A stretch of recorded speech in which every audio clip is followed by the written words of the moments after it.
क्या वाकई कांग्रेस ने अपनी घोषणा पत्र में तुष्टीकरण की सियासत को हवा दिया?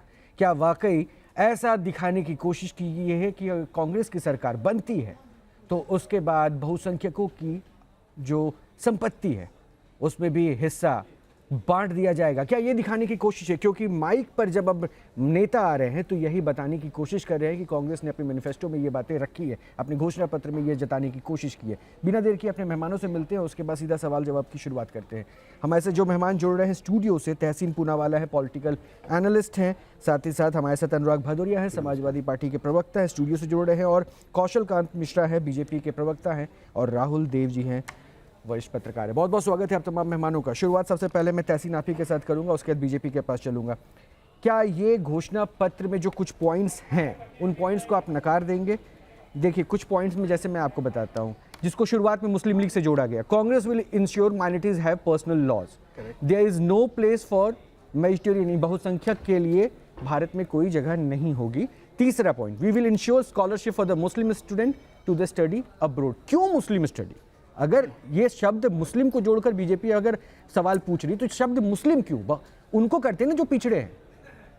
आपने पूरा मैनिफेस्टो पढ़ा है कांग्रेस? नहीं, मैं 3 पॉइंट पे बात कर रहा हूं। आपने पढ़ा है ना? उसी मैनिफेस्टो में स्कॉलरशिप SC ST स्टूडेंट्स के लिए, उसी मैनिफेस्टो में भैया ये पॉइंट मैंने टाइप किया था, उसी में लिखा हुआ है SC ST का। वो तो फिर अलग से क्यों मुस्लिम किया? क्योंकि माइनॉरिटी का एक है, SC ST का एक है, महिलाओं का एक है, थर्ड जेंडर का है। अब रोहित भाई मैं आपसे पूछता हूँ बड़ी विनम्रता से, मैं आपकी बहुत रिस्पेक्ट करता हूँ, उस मैनिफेस्टो में ये भी लिखा है कि जो थर्ड जेंडर है, जो अपने आप को ना आदमी ना मर्द औरत मानते हैं, LGBTQ, उनकी भी शादी की परमिशन होगी। तो आप बोल क्यों उनके लिए अलग, क्यों आदमी औरत नहीं? ये कोई तर्क हुआ? ये कोई तर्क हुआ? और क्या ये प्रधानमंत्री जी को, इस देश के प्रधानमंत्री जी को शोभा देता है इन बातों के? पर्सनल लॉज के वो जो पॉइंट है वो पर्सनल, उसके बाद वाला पॉइंट है पर्सनल लॉज रिफॉर्म हो गए प्रोग्रेसिव होने के लिए। प्रोग्रेसिव यानी कि मैं आपको बताता हूँ, यानी कि 4 बीवियां नहीं, यानी कि गुजरात के अंदर एक हिंदू मर्द ऑफिशियली गर्लफ्रेंड नहीं रख सकता कॉन्ट्रैक्ट के ऊपर, यानी गोवा के अंदर एक हिंदू मर्द जो 30 साल की उम्र से ऊपर है और जिसको लड़की होती है और लड़का नहीं, वो दूसरी शादी नहीं कर सकता। प्रोग्रेसिव रिफॉर्म्स गलत है? आप बताइए रोहित भाई। ठीक है, अब मैं अपनी बात समाप्त करता हूँ। ये क्यों हो रहा है रोहित भाई? मैं अपनी बात समाप्त करता हूँ। इसलिए हो रहा है क्योंकि इन 102 सीटों में, उत्तर प्रदेश से अनुराग भाटिया 8 सीटों में भाजपा का वाइप आउट हो गया, सफाई हो गया, तो डर गए साहब डर गए साहब, बोल रहे हैं हो गया। तो मैं इस लाइन से समाप्त करता हूँ। वो बात करेंगे ताज की, हम बात करेंगे आज की। वो बात करेंगे ताज की, हम बात करेंगे आज की। वो बात करेंगे हिंदू मुसलमान की, हम बात करेंगे इंसान की। वो बात करने वाले पाकिस्तान की, हम बात करेंगे हिंदुस्तान की। वो बात करेंगे गीता कुरान की, हम बात करेंगे संविधान की। वो बात करेंगे घुसपैठियों की, हम बात करेंगे कोविड में आपके रिश्तेदारों के लाशों की, शवों की। क्योंकि साहब तो करेंगे अपनी मन की बात, हम करेंगे सिर्फ काम की बात। कौशल कांत मिश्रा, बिना देर किए जरा जल्दी से जवाब दे दीजिए। इन्होंने कह दिया कि आप मैनिफेस्टो में दरअसल जो है एजेंडा निकालने की कोशिश कर रहे हैं। उन्होंने कहा कैटेगोरिकली सबको बांटा गया। कौशल कांत मिश्रा से क्या संपर्क नहीं हो पा रहा है? वापस उनसे जुड़ता है। अनुराग, एक बार आपके पास आते हैं। क्या बीजेपी में जो बात अभी कह रहे थे तहसीन, कि उनको ऐसा लगने लगा कि पहले में वोटिंग परसेंटेज कम रहा है इसलिए शायद मुस्लिम हिंदू करें तो कन्वर्जन ऑफ वोट हो जाए, क्या आपको भी यही लग रहा है? देखिए, भारतीय जनता पार्टी कुछ भी कर ले, जनता तो जान गई है ना कि भारतीय जनता पार्टी मुद्दों की तो बात करेगी नहीं।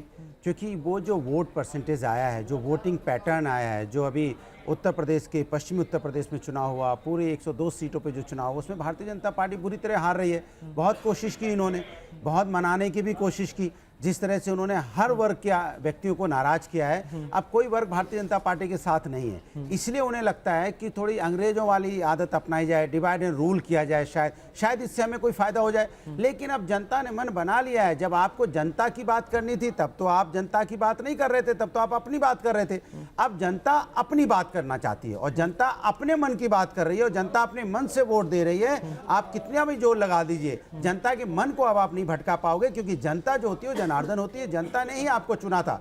जनता ने 2014 में भारतीय जनता पार्टी को बहुमत से जिता के ले आई थी, 2019 में भी जिता के लाई। 2014 में जो आपने वादे किए थे 19 में आपने पूरे नहीं किए, तो जनता को लगा 19 में कर रहे हो, शायद आप पूरे कर दोगे। अनुराग जी, बीजेपी को अगर हिंदू मुस्लिम करने का मौका दिया जा रहा है, सुनिए ना, बीजेपी को अगर हिंदू मुस्लिम करने का मौका दिया जा रहा है तो इसके जिम्मेदार तो आप लोग भी हैं। भारतीय जनता पार्टी खुद की जिम्मेदारी इसलिए कर रही है क्योंकि उसको पता है कि अभी उनसे पूछोगे तो बताएंगे मेरे देश की इकोनॉमी हमने 5 ट्रिलियन कर दी। मैं उनसे पूछना चाहता हूं, देश की इकोनॉमी अगर 5 ट्रिलियन हो गई है तो किन की हुई है? चंद लोगों की हुई है क्या? 80 करोड़ लोग तो आज ही 5 किलो चावल 5 किलो आटा के लिए लाइन में लगे पड़े हैं। इसके मतलब 5 ट्रिलियन इकोनॉमी हो गई, आपने लोगों को पैर पे खड़ा किया नहीं, लोगों को रोजगार मिला नहीं, लोग संपन्न हुए नहीं, लोगों की इनकम बढ़ी नहीं, तो फिर किन लोगों की इनकम बढ़ी है? तो कुछ चंद लोगों की इनकम। कौशल कांत मिश्रा जुड़ चुके हैं। तभी तो आप इस तरह की बातें कौशल कांत मिश्रा, बहुत सारे आरोप आपके ऊपर लग रहे हैं। पहला जो तहसीन ने कहा कांग्रेस की तरफ से कि पॉइंट सिर्फ आपने वो उठाए जिससे आपकी सियासत को सुविधा मिले। उन्होंने कहा हमने SC ST भी लिखा है, हमने LGBT जो कम्युनिटी है उसका भी नाम रखा है, साथ ही साथ हमने जो है मुस्लिम को भी रखा है। सिर्फ आपने मुस्लिम कोट इसलिए उठाया क्योंकि आप हिंदू मुस्लिम की राजनीति में अपने आप को तलाशते हैं, कंफर्टेबल फील करते हैं।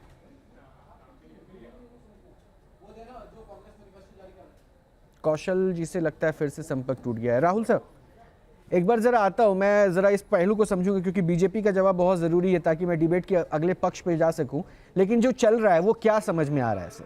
ऐसा क्यों? जो कांग्रेस भी तर्क दे रही है, विपक्षी तर्क दे रहे हैं, वोटिंग परसेंटेज कम, इसलिए हिंदू मुस्लिम की पटरी पे जो है बीजेपी उतरी। क्या इससे आप सहमत हैं, या फिर जो मनमोहन सिंह के स्टेटमेंट को कोट किया जा रहा है, क्या कांग्रेस तुष्टीकरण की सियासत नहीं कर रही थी? रोहित, इन बातों, ये बहुत बड़े बड़े सवाल हैं, थोड़े ऐतिहासिक भी हैं, इसलिए मुझे नहीं जानता कि आपके पास समय होगा कि नहीं मुझे उनको जवाब देने के लिए। लेकिन संक्षेप में मैं ये कहूँगा कि अभी ये विपक्षी पार्टियां जो भी कर रहा है कि बीजेपी का सफाया हो गया पहले चरण में और वो खत्म हो गई, इन बातों पर का कोई मतलब नहीं है। वो केवल अपने उसके लिए बात कर रहे हैं, मैं इसमें नहीं जाना चाहता। जो हुआ है वो पता चल जाएगा थोड़े दिनों बाद। लेकिन उससे ज्यादा महत्वपूर्ण है वो विमर्श जो चल रहा है। और मैं बहुत चकित हूँ अपने प्रधानमंत्री जी के लगातार वो जो बोल रहे हैं भाषणों में, आज भी बोला, कल भी बोला, परसों भी बोला, तो वो मैं नहीं जानता कि वो कौन सा घोषणा पत्र पढ़ रहे हैं, किस पार्टी का। क्योंकि कांग्रेस पार्टी का घोषणा पत्र, उनकी न्याय पत्र जो है वो तो मैंने भी 2-3 बार पढ़ा, आज भी पढ़ा, अब भी मेरे सामने है। तो उसमें तो वो शब्द ही नहीं है, ना वो भाव है कहीं, ना वो प्रावधान है। वो किसकी बात कर रहे हैं? वो कौन सा पत्र पढ़ रहे हैं? उसमें ना तो मुस्लिम शब्द है, उसमें ना तो संपत्ति छीनने का कहीं शब्द है कि शब्द बहुसंख्यकों से या किसी से भी उसकी संपत्ति लेकर 2 घर में से 1 घर लेकर बांट दी जाएगी, मंगलसूत्र ले लिया जाएगा, सोना ले लिया जाएगा हिंदू महिलाओं से। ये कहां से बातें ला रहे हैं वो? और ये लाकर इस देश में जो माहौल बना रहे हैं एकदम असत्य बातों पर। ये कहीं है ही नहीं, ये बातें कहीं नहीं गई, जो बातें छपी कहीं नहीं है, कहीं वो मौजूद नहीं है। उनके आधार पर एक इतना विभाजक आख्यान हमारे प्रधानमंत्री क्यों खड़ा कर रहे हैं? मुझे उनमें इसके एक छटपटाहट दिखती है या एक घबराहट दिखती है। अन्यथा उनके जितना इतना बड़ा आदमी, इतना विद्वान आदमी ऐसी बातें कर रहा है जिनका कोई, मुझे तो कहीं वो दिखा नहीं। मैं पूछना चाहता हूँ अपने भाजपा के मित्रों से कि कहां पर हैं ये बातें जो बताई जा रही? कहां पर है संपत्ति लेने की घोषणा? कहां पर है उसको बांटने की घोषणा? कहां पर है मुसलमानों के लिए सब कुछ करने की घोषणा? पूछ लेता हूं सर, बीजेपी के मेहमान जुड़ चुके।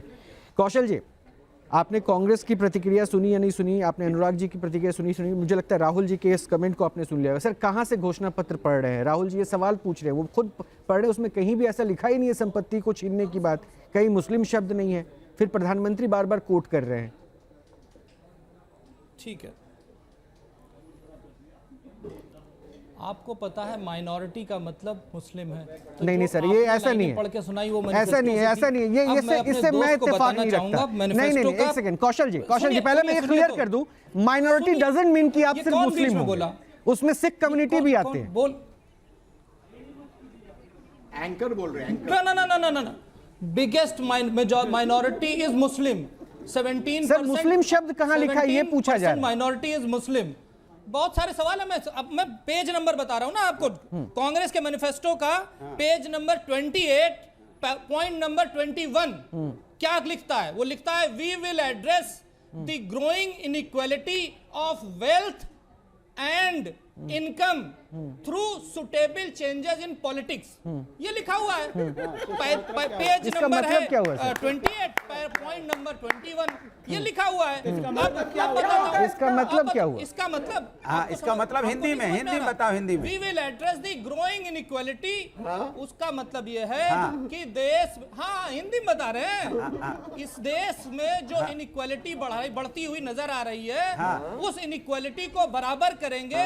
कांग्रेस के ऊपर डाउट क्यों होता है और माइनॉरिटी के लिए क्यों कहा जा रहा है? क्योंकि वो गरीब के नाम पे तुष्टीकरण की पॉलिटिक्स कर रहे हैं। क्यों कर रहे हैं? क्योंकि आप देखिए 2050 में यूसीसी नहीं लाए, हिंदू मैरिज एक्ट लाए। 2050 कहां चले गए सर? साबानो केस आया, कॉन्स्टिट्यूशन से पलट दिया। 1992 में, अरे सुन लीजिए, 2050 कहां आ गया भैया? मुझे लग रहा है भाई कि चोर चोरी से जाए, सीना चोरी से ना जाए। तो कांग्रेस का कैरेक्टर है, कांग्रेस का 2050 का हो गया। अरे सुन लेंगे हमें 2050 क्या सुनना, बताइए। 2050 आप बता रहे 2050 में लाए, अब 2050 अभी आया ही नहीं। अरे ठीक है सर, अनुराग जी हो गया, वो कह रहे 1950। अरे ठीक है, हो गई, मिस्टेक हो गई, उन्होंने सही कर दिया ना। ना अनुराग जी, अरे भाई हम लोग नेशन में बैठे हैं, आप दूसरा चैनल का नाम ना ले लीजिएगा। हम आप मित्र आपको याद दिला रहा हूं। 1950 में हिंदू मैरिज एक्ट आया, यूसीसी नहीं लाए। अच्छा। 1972 में शाहबानो केस किया। अच्छा, तो सब अच्छा सब चुनाव नहीं अनुराग जी, फिर ये गलत बात है। नहीं आप थ्रू आउट इंटरप्ट कर रहे हैं अनुराग जी। अनुराग जी नहीं, ये तरीका सही नहीं है। अनुराग जी ये तरीका सही नहीं है। नहीं अनुराग जी ये तरीका सही। तहसीन को भी तो, तहसीन भी तो आप क्या चाहते हैं? नहीं अनुराग जी ये तरीका सही नहीं। तहसीन ठीक है। कौशल जी एक मिनट कांग्रेस को शामिल कर रहा हूँ। आप जो कहे जा रहे हैं ना, कांग्रेस शामिल कर, देखिए यूसीसी आप हिंदुओं के खिलाफ फिर जो है आप बिल लेकर तब सरकार ने, इसीलिए उनसे वो मतलब निकाल रहे हैं कि तुष्टीकरण की सियासत आप करते हैं। तहसीन ठीक है, एक 30 सेकंड मान लेते हैं, सब सही कह रहे हैं। 30 सेकंड मान लेते हैं। करने दीजिए, अभी बचा हुआ है, अभी बचा हुआ है। अरे मेरे भाई, अरे बोल लीजिएगा सर, सुन तो लीजिए, सुन तो लीजिए, जितने बोला उसका जवाब ले लीजिए, फिर आप सुन लीजिएगा, फिर मैं आपको मौका दे दूंगा। तहसीन जल्दी से 10 सेकंड मेरे को। कौशल भाई सुन लीजिए ना प्लीज, नहीं अभी मेरा चांस है। तो देखिए आप मैं बोल लीजिए 10 सेकंड को दीजिए, उसके बाद लेकिन फिर ईमानदारी से मुझे 10 सेकंड दीजिए। आप बोल दीजिए, बोलिए 10 सेकंड होइए एक्सपोज। आप आज आपका दिन एक्सपोज होने का हो। हाँ 10 सेकंड मैं पूरा कर लेता हूं ना। मैं ये बताना चाहता हूं कांग्रेस का जो कैरेक्टर, कांग्रेस का जो कैरेक्टर रहा है वो माइनॉरिटीज को वोट बैंक की तरह यूज करती रही है। ये सारे एक्ट जो मैंने बाकी के बताए, और राइट टू एजुकेशन बिल से मदरसों को आउट कर देना, ठीक, कम्युनल वायलेंस बिल को लाना, जिसको आज वही इंडी गठबंधन वाले जो उनके साथ खड़े उस समय विरोध कर रहे थे। तो ये बताइए, अगर ये सारा कैरेक्टर कांग्रेस का है, जो बोएगा वही काटेगा। कांग्रेस ने यही किया है, और इनके प्रधानमंत्री तो पार्लियामेंट में बोलते थे कि देश की संपदा पर पहला माइनॉरिटीज का है और मुसलमानों का है, और कैसे बताया जाए? तहसीन का जवाब लीजिए। तहसीन, मेरे भाई ने कुछ नहीं बताया, अपने सवाल स्पेसिफिक कुछ नहीं बताए। इनका पूरा जवाब था 1930 में कांग्रेस ने क्या, 1940 में क्या, 1950 में क्या, 1960 में क्या। उसकी सजा कांग्रेस को मिल गई। वो क्या कांग्रेस क्या करने वाली, उसमें तो इन्हें लिखा है। ठीक है, कांग्रेस रोहित भाई, मैं आपके डिबेट में आता हूं। कौशल जी सुन लीजिए, 30 सेकंड सुन लीजिए, फिर आप बोलिएगा। बात का बताया है, अरे मेरे भाई कौशल जी सुन लीजिए। मिसकोट कर रहे हैं। ये क्यों डिबेट में क्यों कर रहे हैं? इसे डिबेट में मैं आपको बताता हूं। मैंने कहा 1950 संविधान बनने के बाद आपने क्या क्या किया है? ठीक है, 1950 के बाद कांग्रेस ने गलत किया, ठीक है, तो कांग्रेस सत्ता के बाहर चले गई। रोहित भाई पिछले 25 सालों में आप गवाह हो, 15 साल भाजपा की सरकार रही, कांग्रेस ने ऐसा कोई कानून अब लाया नहीं। अब आपके शो पे कैसे एक्सपोज हो रहे हैं? यहाँ पे दो अच्छे पत्रकार है, राहुल जी, आप कम्युनल वायलेंस बिल, कोई कम्युनल वायलेंस बिल आईपीसी और सीआरपीसी में है ही नहीं। जो बच्चा पैदा नहीं हुआ उसके मुंडन की पार्टी में कौन सा थम्स अप गया या लिम्का गया, उसकी और डिस्कशन कर रहे हैं। ये कोई तर्क होता है कि भाई आप बच्चा पैदा करने वाले थे, उसके मुंडन में आप थम्स अप ने सर्व नहीं किया, आपने लिम्का किया? ये कोई बात हुई सर? ये कोई बात हुई? है कम्युनल वायलेंस बिल आईपीसी? जवाब कौशल जी जवाब दे रहे हैं। ठीक है, तहसीन जवाब दे रहे हैं। कौशल जी जल्दी से जवाब दीजिए, फिर राहुल जी के पास जवाब। वायलेंस बिल का ठीक है, जवाब दीजिए। कौशल जी जवाब दीजिए, बताइए, आज मुझे एक्सपोज कीजिए। इन्होंने कम्युनल वायलेंस बिल पे बोलिए। वायलेंस की बात की, बोलिए कौशल जी बोलिए। 1991 में आईपीसी में कहां है बताइए? सारी चीजों में बोलूंगा ना। आईपीसी में कहां है? सेक्शन बताइए। पूजा स्थल कानून लाए, किसके लिए? माइनॉरिटीज के लिए लाए। माइनॉरिटीज कमीशन एक्ट बनाया, किसके लिए बनाया? मुस्लिम्स के लिए बनाया। वक्फ एक्ट बनाया, किसके लिए बनाया? मुस्लिम्स के लिए बनाया। राइट टू एजुकेशन से मदरसे बाहर किया, किसके लिए किए? मुस्लिम्स के लिए किए। और कम्युनल वायलेंस बिल पार्लियामेंट में रुका था तो भारतीय जनता पार्टी उस समय की शिवसेना AIDIMK और TMC के थ्रू रुका था। जाकर के पढ़िए, जाकर के देखिए प्रोसीडिंग।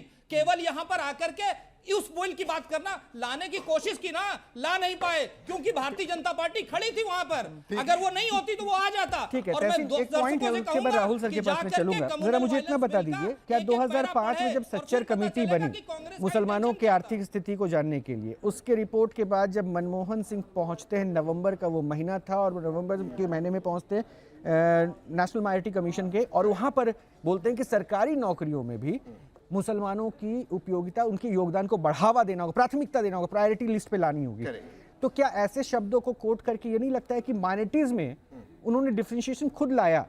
अल्पसंख्यक में आपने मुस्लिम को बिल्कुल अलग कर दिया। क्यों मुस्लिम शब्द कोट कर रहे हैं? मैं बार बार यही तो पूछ रहा हूं। यानी आपको मुस्लिम शब्द सूट कर रहा है ना? नहीं, बिल्कुल नहीं। और बहुत अच्छा आपने सवाल पूछा, और इसी में माननीय प्रधानमंत्री ने जो गलत बात की, झूठ बोले, उसको मैं एक्सपोज करना चाहता हूं।